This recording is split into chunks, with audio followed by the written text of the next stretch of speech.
지금의 시대를 가르쳐서 반기독교 시대다, 탈교회의 시대다, 그렇게 이야기합니다. 젊은 사람들에게 물어보면 이렇게 대답합니다. 교회 나가자, 그렇게 우리가 이야기를 했을 때 그들에게서 나오는 대답은 이와 같습니다. 지금 꼭 교회를 가야만 되느냐? 요즘 시대에 마호메트도 있고 부처도 있고 또 뭐 공자도 있고 여러 가지 따라야 가야 할 그런 어떤 종교들이 많은데 꼭 뭐 우리가 뭐 기독교 교회 나가서 돈을 버는 이것만 강조하면 되느냐? 다 동일하게 다 종교의 그런 진리가 있는데 그 진리들 가운데 하나를 따르면 되지 않느냐 하는 그런 대답을 들어보게 됩니다. 그리스도만이 유일한 거예요. 꼭 뭐 교회 나가야만 되는 거예요.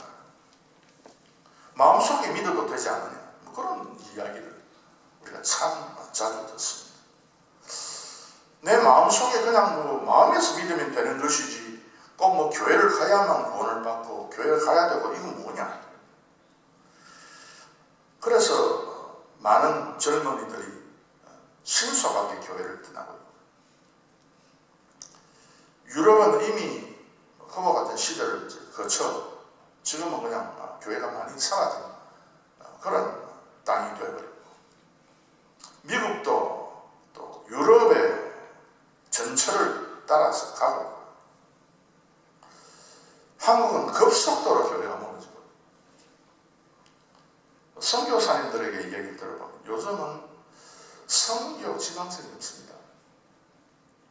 왜? 아무런 의미가 없다는 거죠. 뭐 그리스도 예수님만 믿어야 된다 하는 그 어떤 선교사의 복음에 대해서 동의하는 그런 어떤 사람들이 지금 급속도로 사라지고 있고 저 남미나 아프리카 사람들에게도 인터넷이 보급이 되어가지고 뭐 스카를 믿어도 된다, 뭐 우리가 부처가 제일이다, 뭐 마호메트가 또 좋다, 뭐 여러 가지 이야기를 다양하게 듣는 이 시대에 기독교의 유일성을 주장하는 것은 참 시대에 뒤떨어진 것이다 하는 말을 많이 듣게 된다는 것입니다. 신학교들은 이구동성으로 신학생들이 점점 없어진다. 한때는 뭐 그냥 신학을 공부하고 교회를 위해서 내가 이걸 해야 되겠다 하는 그런 사람들이 많이 몰려왔는데 이제는 신학교가 점점 텅텅 비고 있다. 그래서 이걸 어떻게 할 것이냐. 그래서 요즘 뭐 신학교들이 조금 편법을 써가지고 학위를 아주 쉽게 주면서 그렇게 좀 될 수 있으면 쉽게 편하게 그렇게 해서 신학이라고 하는 그런 어떤 학문을 전수를 쉬운 방향으로 해서 사람들이 잘 올 수 있도록 그렇게 만들어야 되겠다. 그래서 신학의 질은 점점 떨어지고 사람은 점점 적어지고 그런 어떤 시대를 우리가 바라봅니다. 그런데 뭐 마호메트를 믿으면 어떠냐, 석가를 믿으면 어떠냐, 그건 뭐 다 그런 거지 라고 이야기하는 사람은요, 역사를 한번 살펴보면 분명한 대답을 얻게 됩니다. 역사를 한번 보라. 마호메트를 믿는 그 믿음의 사람들, 그 마호메트를 믿는 믿음의 사람들이 지금 어떤 상황 가운데 있느냐, 지금을 보면 되죠. 불교를 믿는 그 사람들을 우리가 볼 때 그 사람들이 어떻게 살아왔나, 그걸 바라보면 우리가 대답을 얻을 수 있죠. 이단을 믿었던 사람들,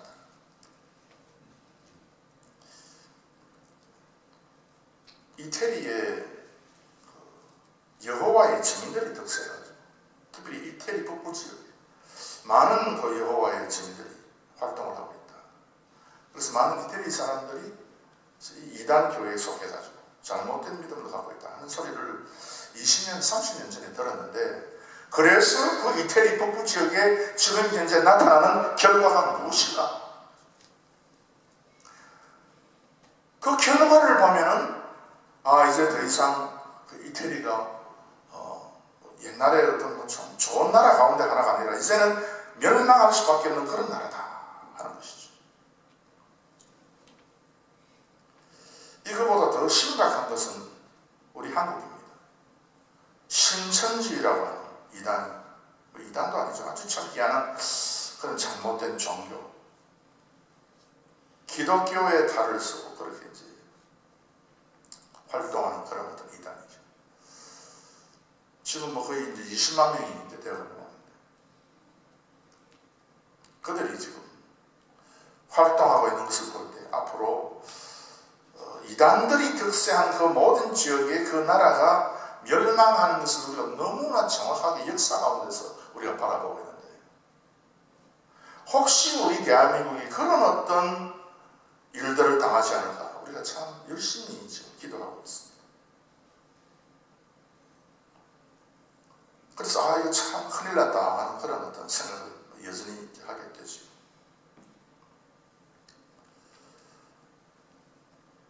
요즘에는 또 그 천지신문이다 그래가지고 천지신문이 뭐냐 다른 사람들께는 참 좋은 말로 해가지고 일반 신문은 아주 안 좋은 내용도 들어가 있는데 우리 천지신문은 좋은 내용만 추구하고 있다.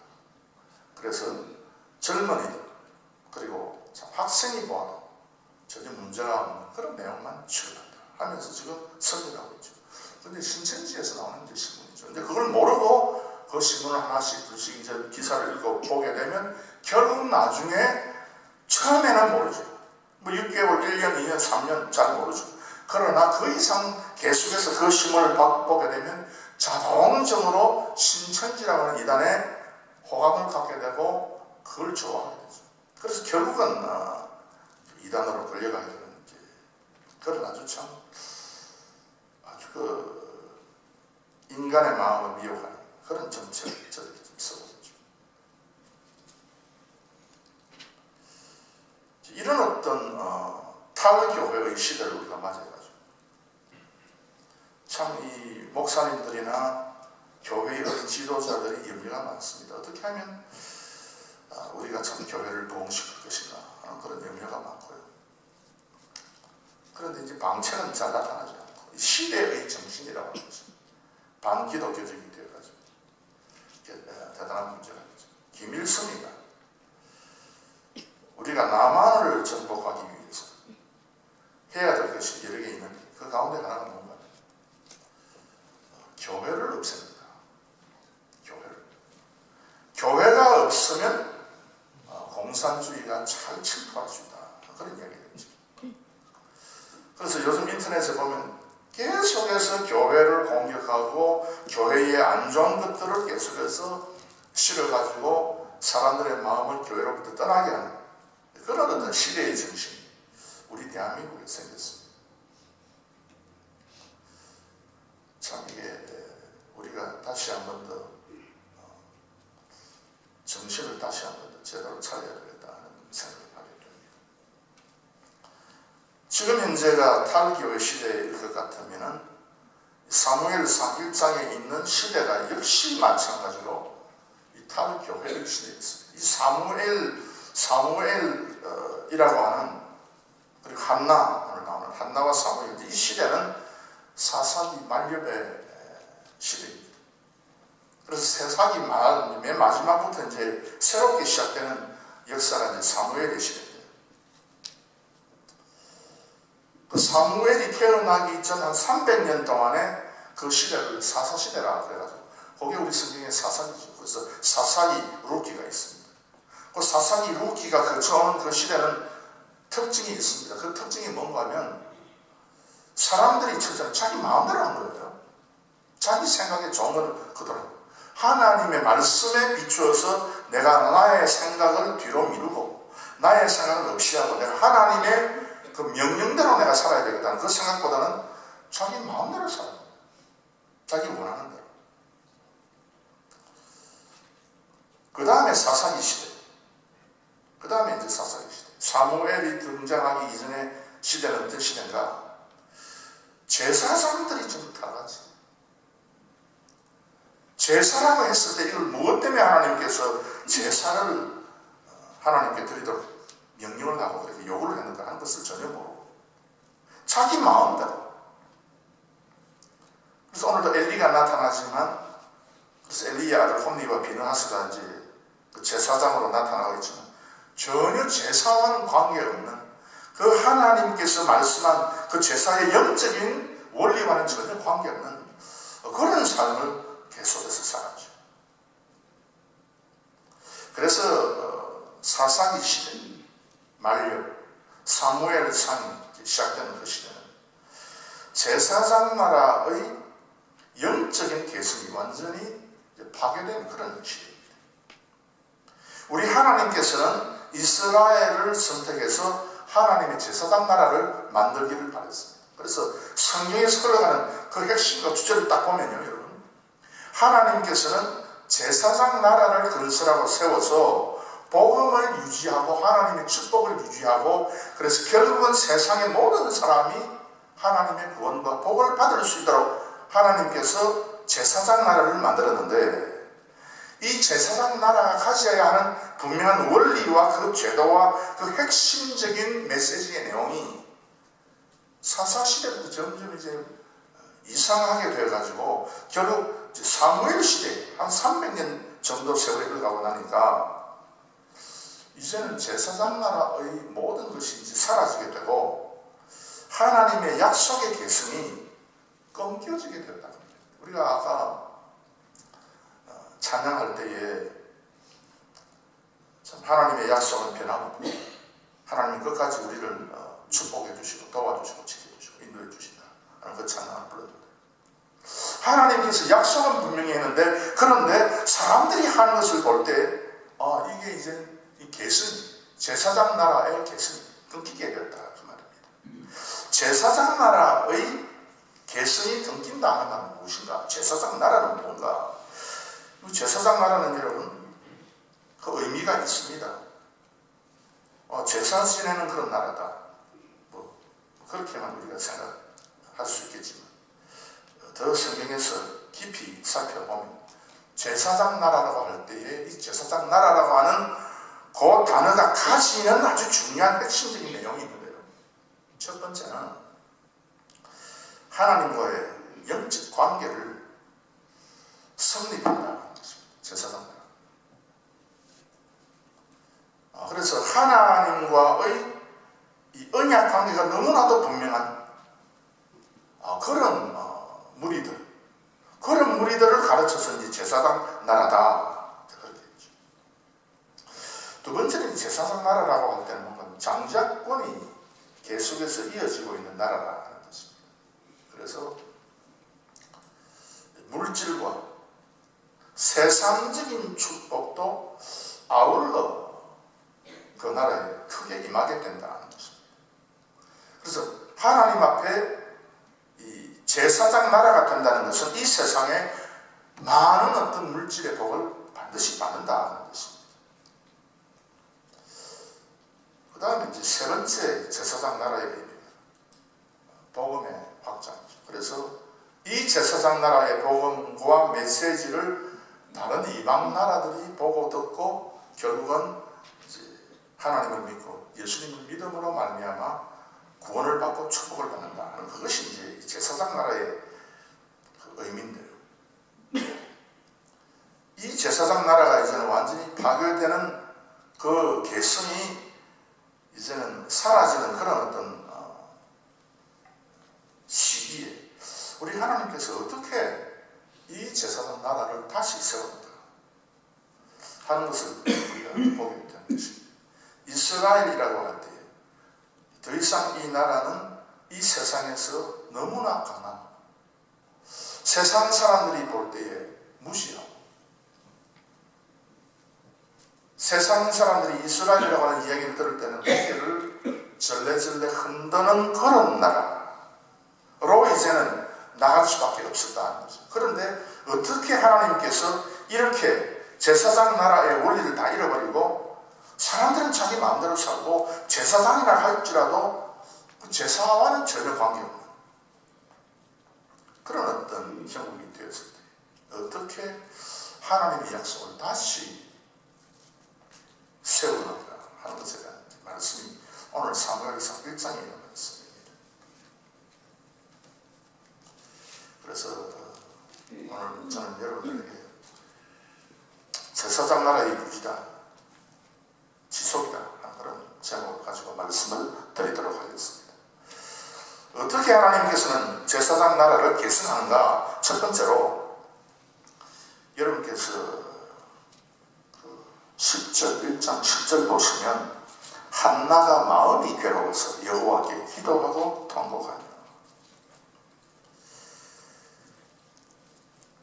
하나님은 아무것도 없이도 아무 사람이 없다 할지라도 기도하는 사람에게서부터 제사장 나라를 존속시키신다 하는 뜻입니다.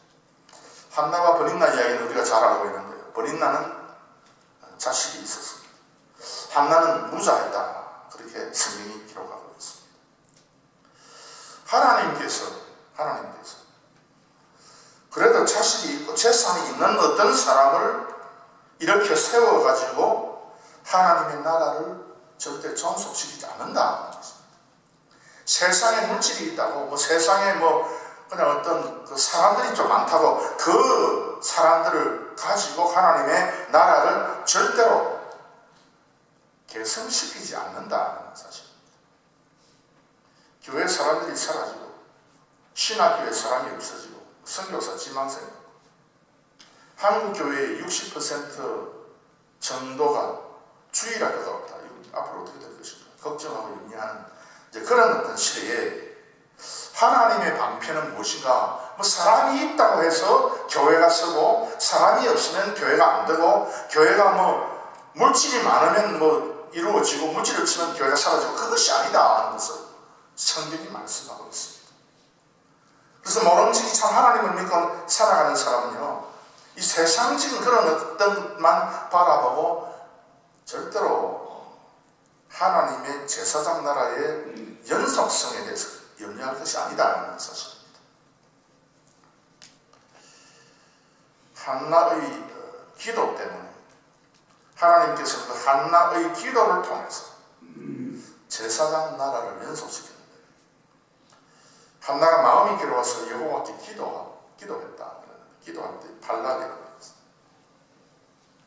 기도는 발락이죠.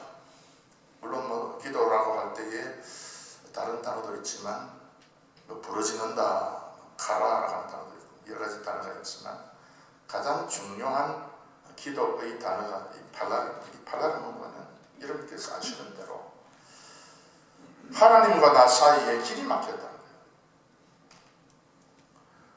도무지 나의 의사와 나의 어떤 바라는 것이 하나님께 전달이 안 된다는 것입니다. 그때에 발락하는 사람이다. 그래서 갑자기 하나님과 나 사이에 소통하게 되고 길이 열리게 되고 길이 뚫히게 되고 내가 기도한 내용이 그대로 전달이 돼가지고 하나님께서 그 기도를 이루어주시고 그것이 아니다. 발락은 조금씩 하나님 앞에 나아가고 그렇게 하기 위해서 조금씩 길을 만들어가는 상태죠. 조금씩 땅을 밟아가지고 길을 만들고 나무를 갑자기 산에 있는 전부 다 패가지고 길을 만드는 것이 아니라 오늘 하나 또 내일 하나 이런 식으로 조금씩 나무를 또 잘라서 쓰러뜨리고 조금씩 땅을 밟고 풀을 조금씩 치우고 그런 식으로 해서 이 모든 조금씩 길을 만드는 그 과정 전체, 그래서 결국은 하나님과 내 사이에 이제 길이 열리게 되고 길이 생긴다는 것이죠.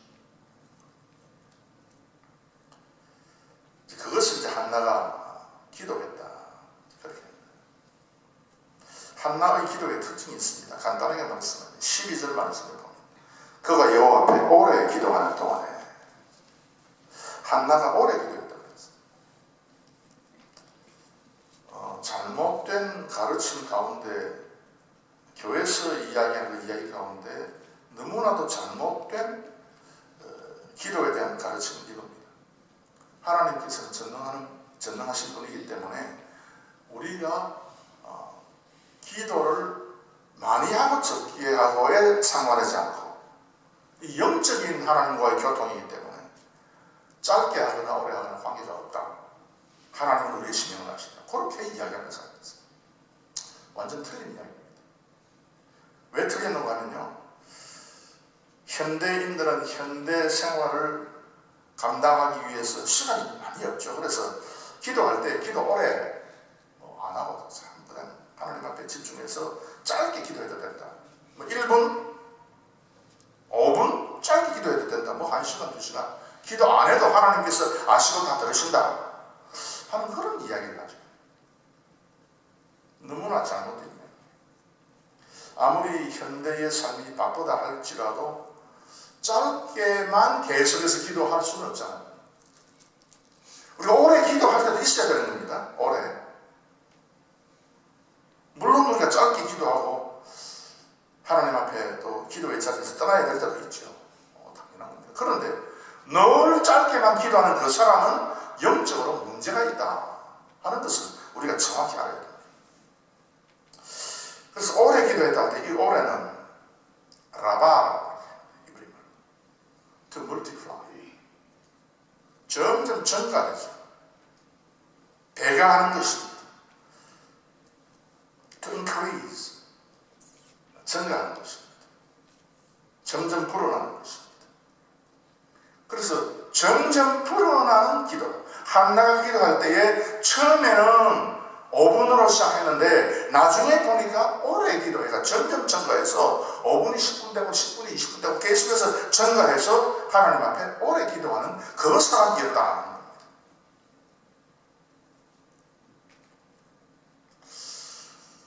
그 다음에 13절에 보면 한나가 속으로 말하네 입술만 통하고 음성은 들리지 아니하므로 엘리는 그가 취한 율로 생각합니다. 진짜 취했죠.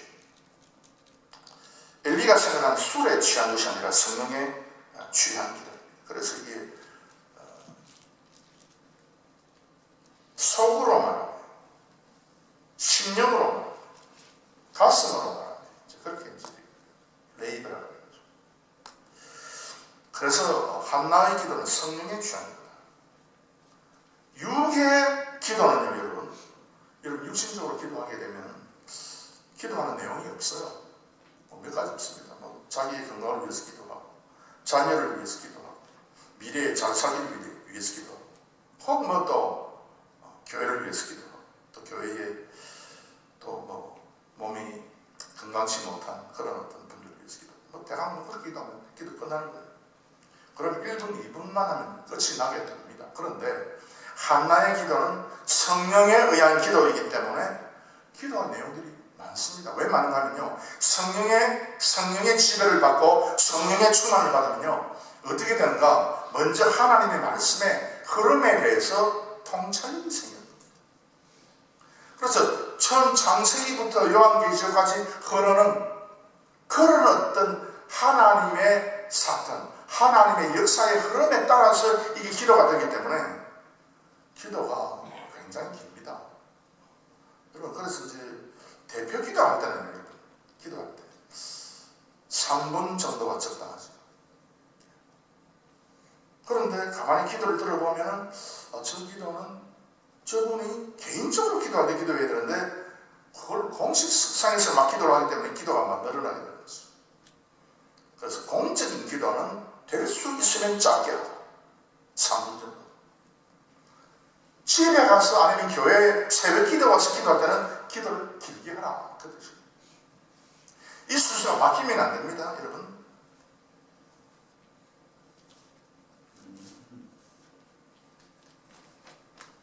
그 다음에 15절 말씀 보면 한나의 기도의 특징을 가르쳐서 이렇게 말씀하고 있습니다. 한나가 대답하여 가로되 나의 주여 그렇지 아니하니이다. 나는 마음이 슬픈 여자는 포도주나 독주를 마시는 것이 아니요 여호와 앞에 나의 심정을 통한 것 뿐이오니. 이 심정을 통하다, 이게 무슨 말인가? 심정을 통하다, 이거는 심정을 통하다라고 해서 영어 성경은 어떻게 번역되는지 모르지만 히브리 성경에는 생명을 쏟아붓다, 네페슈, 자기의 목숨, 자기의 생명, 샤파크라고 하죠. To pour out. 자신의 생명을 다해서 기도했다. 그래서 한나는 죽으려고 기도했죠. 우리는 살려고 기도하는데 한나는 죽으려고 결사적으로 하나님 앞에 기도를 했습니다. 그런데 이 샤파크라고 쏟아내는 기도라 그렇게 얘기합니다. To pour out. 근데 두 번째 뜻이 뭐냐면 to form more라고 되어 있습니다. 무언가를 형성하죠. 뭔가를 만들어낸다 하는 것입니다. 그래서 우리가 사명을 다해서 기도할 때에 무언가를 만들어낸다.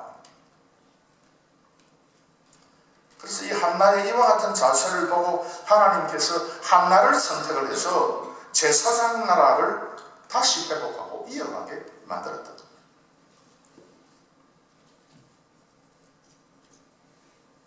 본인 나라를 하나님께서 왜 배제했느냐? 아들이 있다.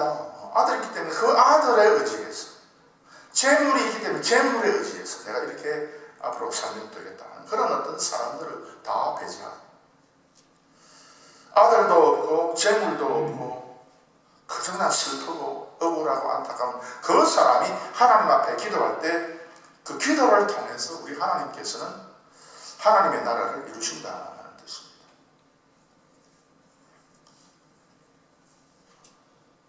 두 번째는 3절 말씀은 이렇게 말씀하셨습니다. 이 사람이 매년에 자기 성읍에서 나와서 실로에 올라가서 만군의 여호와께 경배하며 제사를 드렸는데 엘리의 두 아들 홈리와 비느하스가 여호와의 제사장으로 거기 있었더라. 엘가나라고 하는 사람인데 여러분께서 1절 보시면 이렇게 있습니다. 에브라임 산지 라마다임 소림에 에브라임 사람 엘가나. 그래서 엘가나가 에브라임 사람이고, 그래서 사무엘의 아버지가 에브라임 사람이기 때문에 사무엘이 에브라임 사람이다. 그렇게 이야기하는 사람이었어요. 너무나 섣불리 결론을 내렸죠. 근데 우리가 율법기상 그 6장에 보면은 그 족보들이 쭉 기록이 되어 있는데, 엘가나가 에브라임 사람이 아니고 레위 사람이다. 오늘 족보에서 쭉 그렇게 얘기하고 있습니다. 그러면 율법기상 6장에는 레위 사람이다. 그렇게 기록하고, 사무엘상 1장에는 에브라임 사람이다. 성경이 틀리는 것 아니냐? 왜 여기는 이렇게 이야기하고 저기는 저렇게 이야기하느냐? 설명은 너무 간단합니다. 레위 자손의 역사를 쫓아서 엘가나와 사무엘이 태어났고, 그러면 사무엘상 1장에 에브라임 사람이라고 하는 무슨 뜻이냐? 레위 사람은요, 12지파가 땅을 분배받을 때에 한 부분을 분배받은 것이 아니에요. 각 지파가 성읍들을 내어놓고 12지파 사람들이 사는데 전부 다 레위 사람들이 그 도읍들을 12지파에서부터 제공받아가지고 이스라엘 전체 흩어 살았죠. 그래서 레위 지파임에도 불구하고 이 엘가나라고 하는 사람은 에브라임에 살았다. 그 뜻입니다.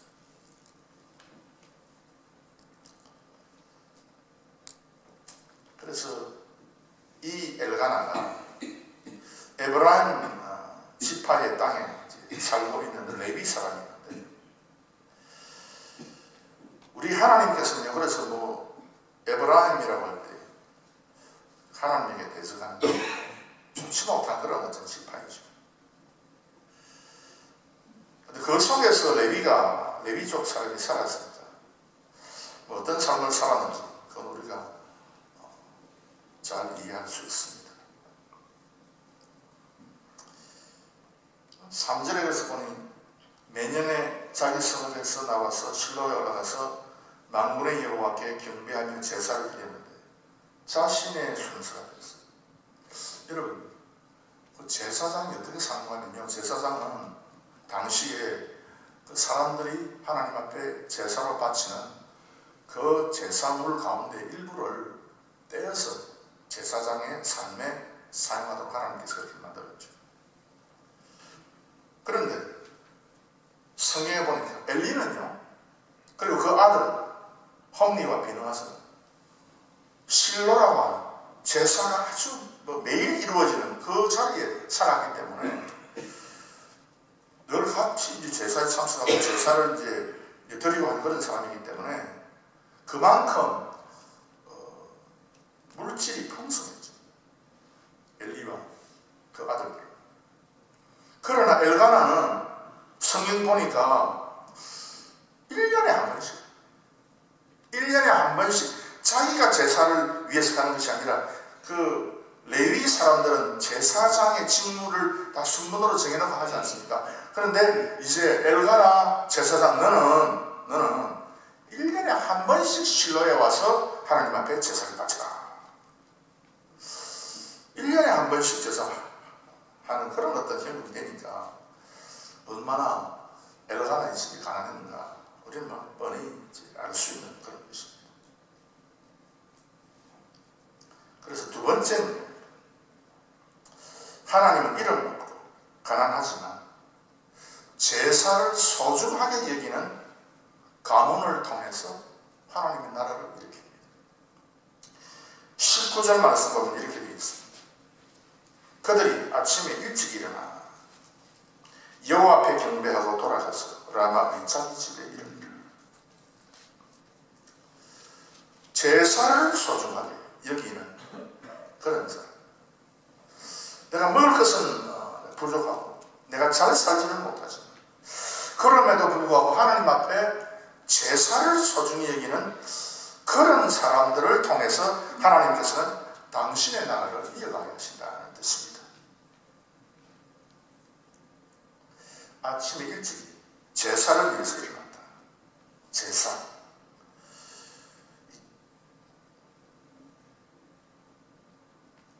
자바흐라고 하는 뜻입니다. 자바흐는 to slaughter. 짐승을 잡아서 바칩니다. To sacrifice. 희생을 바친다는 것입니다. 그래서 이 자바흐라고 하는 제사가 계속해서 처음부터 창세부터 계속해서 흘러들어옵니다. 여러 이제 제사들이 있죠. 그런데 창세기 처음부터 성경을 쭉 읽어가고 특히 창세기 이제 인간이 타락하고 나서 3장에서 창세기 3장에서 인간이 타락하고 4장에서부터 제사가 이제 생깁니다. 그 제사가 생기고 나서 쭉 보면은 두 가지의 선이 뚜렷하게 나타나는 것을 우리가 발견하게 됩니다. 그래서 가인, 에서, 오늘 성경에 읽었던 홈리와 비느하스, 벨사살 이런 사람들이 하나님 앞에 무언가를 바친다고 한 그것하고 아벨과 아브라함과 야곱과 사무엘과 다니엘 같은 사람이 하나님 앞에서 가인도 자박하고 에서도 자박하고 다 자박했어요. 홈리와 비느하스도 하나님의 제사장으로서 하나님 앞에 자박했죠. 제사했죠. 그런데 이 예배를 하나님의 말씀대로 하지 않고 등한히 여긴 사람들을 하나님께서 구원의 역사에서 전부 다 제거해버렸어요. 이 엄청난 것을 우리는 성경에서부터 발견한 것입니다. 하나님의 약속이 분명히 있죠. 가인에게도 아벨에게도 구원의 약속이고 축복의 약속이 있지만 그런데 그 제사의 모습을 보니까 하나님께서 어떤 사람은 역사에서부터 제거시킵니다. 그 가문과 그 집단이 명맥 없이 사라져요. 어떤 가문과 어떤 사람들은 저 사람들이 저 가난하고 없는 사람들인데 어떻게 될까 하는 그런 어떤 사람의 엄청난 권세를 가지고 나타나는 것을 우리가 성경에서부터 발견하게 되는 것입니다. 그래서 성경은 자박하라.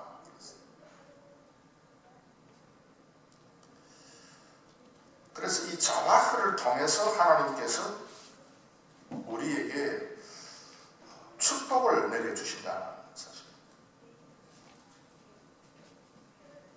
오늘 사랑하는 성도 여러분들이 한 주간 동안 세상에서 많이 수고하고 육신적으로 힘듦에도 불구하고 오늘 주님 앞에 나온 자학하라, 피를 흘리라. 그래서 우리는 예수 그리스도의 그 보혈의 피, 그 피를 하나님께 바침으로써 우리가 이 자리에 좀 서 있는 겁니다. 이것을 제대로 하라. 이 자학을 제대로 하면 너희의 가문과 너희의 미래가 형통하게 될 것이다. 그렇지 못하면 너희들의 미래는 이제 망가지게 될 것이다.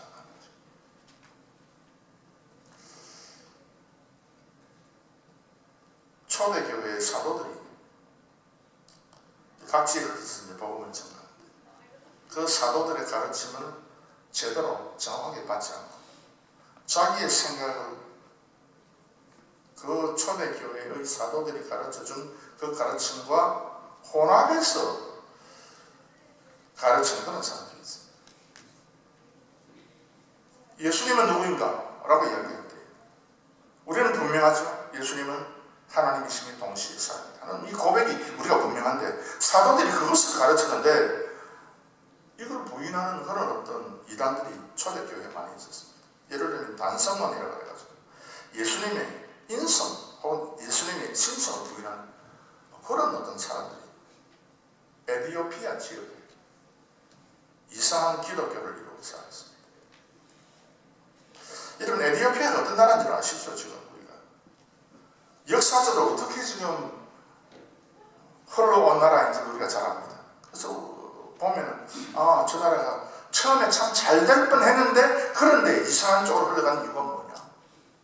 에디오피아의 내시가 빌립의 세례를 받고 내려가서 하나님의 복음을 잘 전했는데 뒤에 이 사람들이 예수님에 대해서 잘못 이해하게 되고 잘못 고백하게 되고 그러므로 나중에 이것이 나중에 문제가 돼가지고 에디오피아는 전혀 이제 설 수 없는 전혀 영향력 없는 그런 어떤 나라가 되어요. 얼마나 가난한지 모릅니다. 그런 나라가 되어버렸어요. 만약에 선천지가 덕세요. 옛날에는 뭐 통일교가 뭐 덕세요. 요즘도 뭐 통일교가 뭐 엄청난 많은 어떤 결혼을 많은 사람들 결혼을 또 실시하고 그렇게 해서 뉴스가 아니라 대한민국이 그런 식으로 되면 결국 나중에 별 발릴 없는 나라가 돼요. 사람도 마찬가지 여러분 신천지에 다니는 사람들이다. 또 통일교회 관계를 하고 있는 사람 가운데 제대로 서는 사람들은 보았어요. 제대로 그 가문이 그 가정이 그 아들과 딸이 제대로 서는 사람이 있느냐 그 말입니다. 물론 있기는 몇 사람 있죠. 그 맨 위에 있는 문선명의 자녀들 그 하수인들 직접 하수인들 그런 사람들은 뭐 잘 먹고 잘 살고 떵떵이면 살겠지만 진짜 통일 교인들의 삶을 보면 과연 그러냐. 이런 하나님의 분명한 역사가 있습니다. 그래서 자아를 어떻게 하느냐에 따라서 나라가 일어서기도 하고 패망하게 됩니다. 그래서 우리 하나님께서는 그 엘리 그리고 홈리와 비느하스 엉터리같이 하나님 앞에 제사는 그런 사람을 배제시키고 완전히 없고 참 가난하고 참 아들도 제대로 없는 그 어떤 한나 그리고 그 엘간을 중심해서 하나님의 나라를 다시 일으켜 세우시고 그를 통해서 하나님께서 하나님의 그 축복의 약속을 유지하신다는 사실입니다. 여러분 우리가 조심해서 들어야 될 게 뭔가 하면은 엘리의 아들 홈리와 비느하스에게도 하나님의 축복의 약속이 있습니다. 그건 우리가 절대 부인하지 않습니다. 그럼에도 불구하고 그 축복의 약속에서부터 제외당했다 그 말입니다. 우리 그거 잘 알아야 돼요. 그래서 우리가 참 최선을 다해서 하나님의 말씀하시는 그 방법으로 우리가 제사해야 됩니다. 그래서 여러분께서 이것을 여러분의 가정에서 여러분의 자녀가 어릴 때 제대로 가르쳐야 돼요. 자기의 마음에 원하는 것을 따라서 이랬다가 저랬다 하면요, 결국 여러분은 여러분의 자녀들을 영적으로 혼란시키는 그런 작업을 하는 거예요.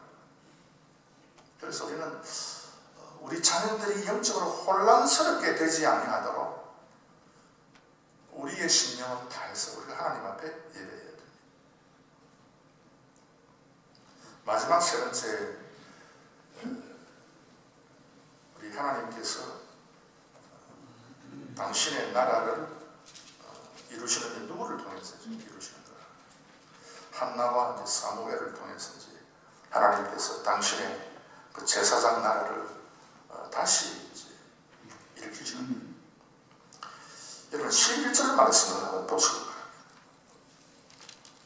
서원하여 가로되 만군의 여호와여, 만일 주의 여정의 고통을 돌아보시고 나를 생각하시고 주의 여정을 잊지 아니하사 아들을 주시면,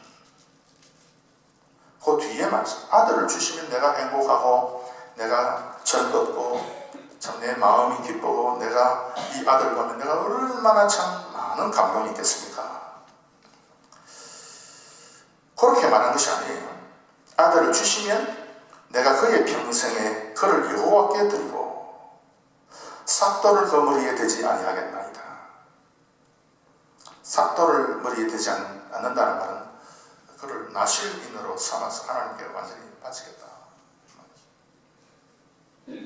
28절 마지막 1장 그 마지막 28절 말씀 보면, 그러므로 나도 그를 여호와께 드리되 그의 평생은 여호와께 드리나이다 하고 그 아이는 거기서 여호와께 경배하니라. 평생이다. 한국 성경에 평생이라고 하는 말은 조금 오해를 줄 수 있는 단어입니다. 오늘 안 해도 또 내일 또 하면 되고 내일 모레 또 계속해서 하면 된다. 그런 의미가 있는 평생이죠.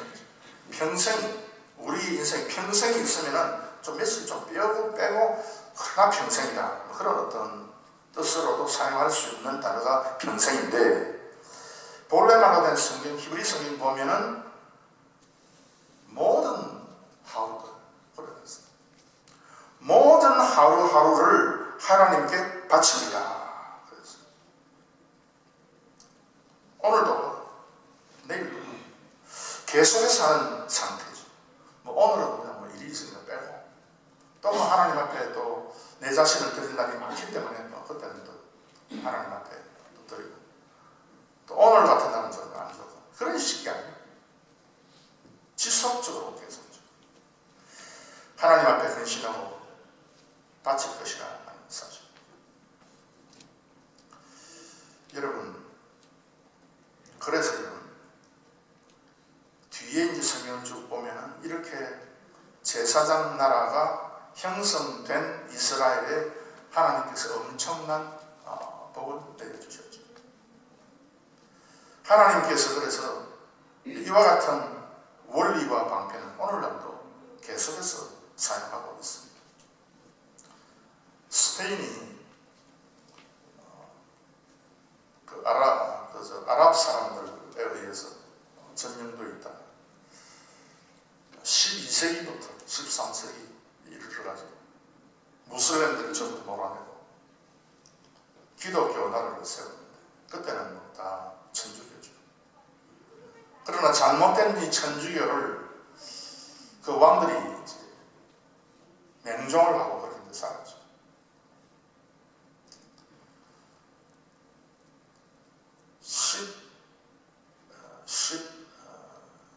16세기 초, 1500년, 그때 이제 스페인이 완전히 몰락을 하게 됩니다. 역사책 보면 나와 있습니다. 그럼 많은 사람들이 몰락의 이유에 대해서 맞는 이야기를 하죠. 맞는 이야기를 하지만, 그러나 영적인 이야기는 찾아낼 수 없어요. 그 사람들이 뭐냐, 그 무적 함대, 스페인의 무적 함대가 영국의 넬슨 제독이 이끄는 함대에 완전히 패배했다. 그래서 이제 그때부터 이제 스페인에 몰락이 시작됐다. 그걸 이야기합니다. 왜 스페인 함대가 그 막강한 해군력을 가지고 있으면서 대표도 좀 질이 좋지 못하고 군사력도 좋지 못한 그 영국에 대해서 이겨버렸습니다. 성경은 우리에게 깨닫게 하도록 통찰력을 주십니다. 어제 우리 또 우리가 연세 많으신 분들이 변망의 옹경이나 그런 어떤 출통을 가운데서 또 역사를 따라 많이들 느꼈겠죠. 아는 사람이 제대로 보고 알지, 모르는 사람은 아무리 봐도 모르죠. 그 당시에 종교개혁이라고 지금 그렇지 않습니까? 그래서 말씀대로 나가자 하는 나라들이 바로 화란과 영국과 독일입니다. 말씀대로 가자. 스페인은 말씀대로 하는 것이 아니고 그 인간의 생각이 잔뜩 묻은 그런 어떤 믿음의 사상으로 우리가 계속 살죠. 그래서 하나님께서는 그런 것을 아시기 때문에 아예 그 촛대를 네덜란드로 옮겼습니다. 왜 네덜란드로 먼저 옮겼냐? 네덜란드가 먼저 하나님의 말씀대로 살자 외쳤기 때문이에요. 그래서 이 개혁주의, 개혁주의, 또 칼빈주의는 네덜란드에 처음에 들어서 아주 이제 융성한, 칼빈주의 융성한 나라가 바로 네덜란드.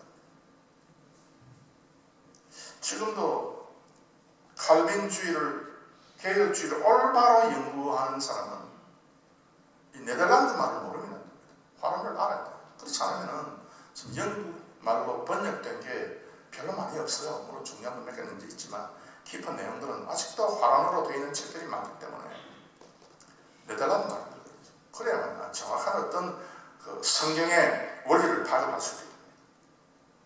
그때 당시에 그래서 네덜란드가 하나님의 말씀대로 살자 그랬어요. 그래서 이제 여러분께서 그 화란에 가서 보시면 특징적인 것이 있어요. 뭔가 하면은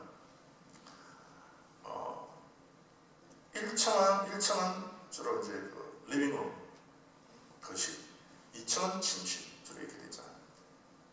그리고 밑에는 이제 켈러라고 해가지고 이제 창고 같은 데 있죠. 주로 이제 사람들이 1층에서 생활을 하는데 화란에 가보면은 그 1층에 있는 창문에 커튼이 하나도 없어요. 또 밤에 길을 걸으면은 사람들이 안에서 뭘 하는지 다 이제 보이게 그렇게 다 이제 해놨어요. 이게 화란의 전통이죠. 뭔가 하면 내가 하나님 앞에서 부끄러울 것이 없는 삶을 내가 산다. 사람이 들여다보아도 내가 안에서 차를 마시든지 물 하든지 간에 나는 부끄러움이 없는 삶을 우리가 산다 하는 것을 적나라하게 다른 사람에게도 공개한다 하는 의미에서 화란에서 이제 화란에 가보면 맨 밑에 있는 층에 커튼이 없죠. 그런 식으로 자기의 집들을 짓고 하나님 중심으로 살았어요. 그래서 그 16세기, 17세기는 네덜란드가 해상권을 장악했습니다. 그러니까 세상의 모든 돈이 화란으로 들어온 거예요. 화란으로. 네덜란드. 그때 세워진 것이 우리가 지금 알고 있듯이 주식회사 제도, 또 주식 교환소라든지 그런 것이 있죠. 제가 필라델피아 어딘가 제가 잘 모르겠는데 저는 장모님께서 필라델피아 시내를 쪽 한번 지나가면서 이야기 정도 가운데 저는 못하는 이야기 좀 해주셨는데 근데 한번 딱 보니까 네덜란드 말로 주식거래소 그렇게 딱 적혀있더라고요. 아, 그렇지. 이 사람들의 어떤 그런 어떤 주식 교환소의 방식이 이제 미국까지 흘러들어가지고 그렇게 돼 있다 하는 생각.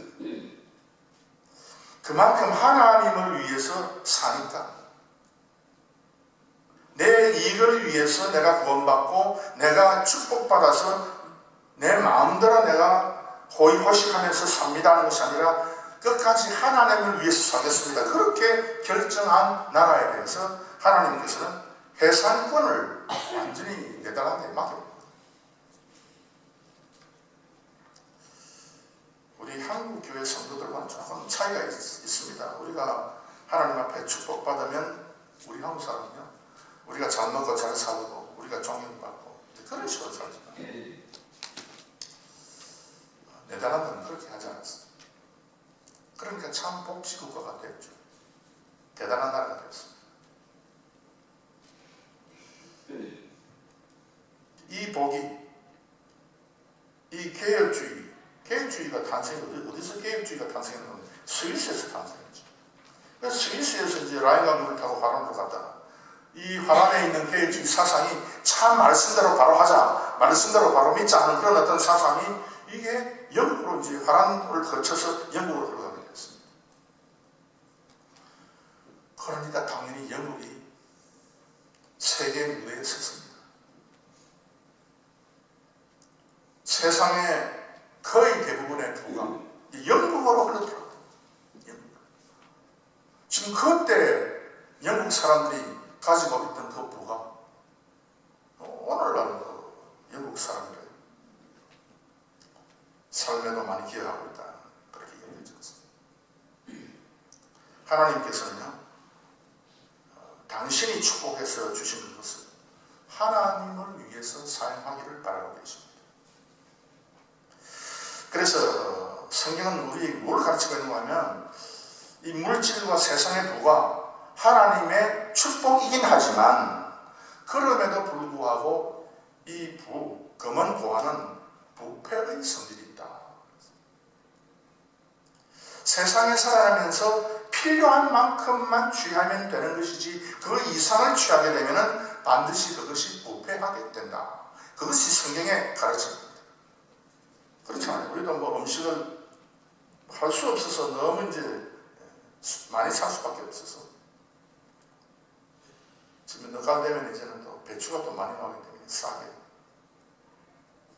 우리가 배추를 좀 많이 사서 김치 담고 또 뭐 시래기 하고 그렇게 해서 쌓아놓으면 오랫동안 먹을 수 있다 해서 쌓아놓으면 나중에 반드시 문제가 생기잖아요. 반드시 부패하게 됩니다.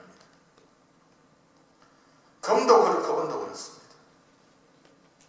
필요한 만큼만 소유하고 있으면 되는데 너무 많이 우리가 금은 보화를 가지고 있으면 저것이 썩지 않을 것처럼 보이는데 결국 나중에 그것이 썩어가지고 어떻게 되는가? 우리의 자손들의 정신을 망가뜨립니다. 누가 아버지의 물려준 금을 더 많이 차지할 것인가?